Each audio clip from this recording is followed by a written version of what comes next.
இன்னைக்கு என்ன ஸ்பெஷல்மா நம்ம வீட்ல? சமைச்சாச்சு. வாங்கிட்டு வந்த நண்டு எல்லாம் சமைச்சு வச்சிருக்கிறேன்.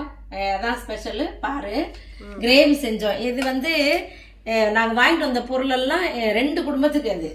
அது என் பையன் வீடு பக்கத்துல. இது இந்த சோஃபிக்கு இந்த வீடு இல்லையா, அது பையன் வீடு. அங்கேயும் போவேன், இங்கேயும் வருவேன். நானு அங்க சமைச்சிட்டோம் இன்னைக்கு நண்டு கிரேவி. அங்க சமைச்சு இங்க எடுத்துட்டு வந்து சாப்பிடுவோம், இங்க சமைச்சு அங்க கொண்டு போய் சாப்பிடுவோம். அங்கேயும் வீடியோ எடுப்போம், இங்கேயும் எடுத்துக்குவோம். எதுவும் நினைச்சுக்கிற வேணாம். இன்னும் நிறைய வாங்கியிருக்கீங்க அப்படின்னு ஒருத்தவங்க கேட்டிருந்தாங்க. நிறைய செய்யறீங்க, நிறைய சாப்பிட்றீங்க, வாரம் முழுசுக்கும் அதே சாப்பிட்றீங்க அப்படிலாம் இல்லை. அது ஒரு நாள்லயே முடிச்சிருவோம், ஒரு நாள் 2 நாள்ல சாப்பிட்டு முடிச்சிருவோம். கம்மியாக தான் இருக்கும், 2 குடும்பம் சாப்பிட்றோம். அதனால எதையும் தப்பா யோசிக்காதீங்க.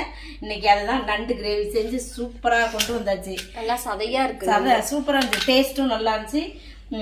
அதுதான் இன்னைக்கு சாப்பிட போறோம். அப்படியே ரசமும் வச்சாச்சு. ரசம் ரொம்ப முக்கியம்ல நண்டுக்கலாம். வச்சாச்சு. இதான் இன்னைக்கு நம்ம வீட்டு சமையல். உங்க வீட்டுல எல்லாம் என்ன சமையல்னு கமெண்ட்ல சொல்லுங்க. நம்ம அடுத்த வீடியோல பார்க்கலாம். பாய்.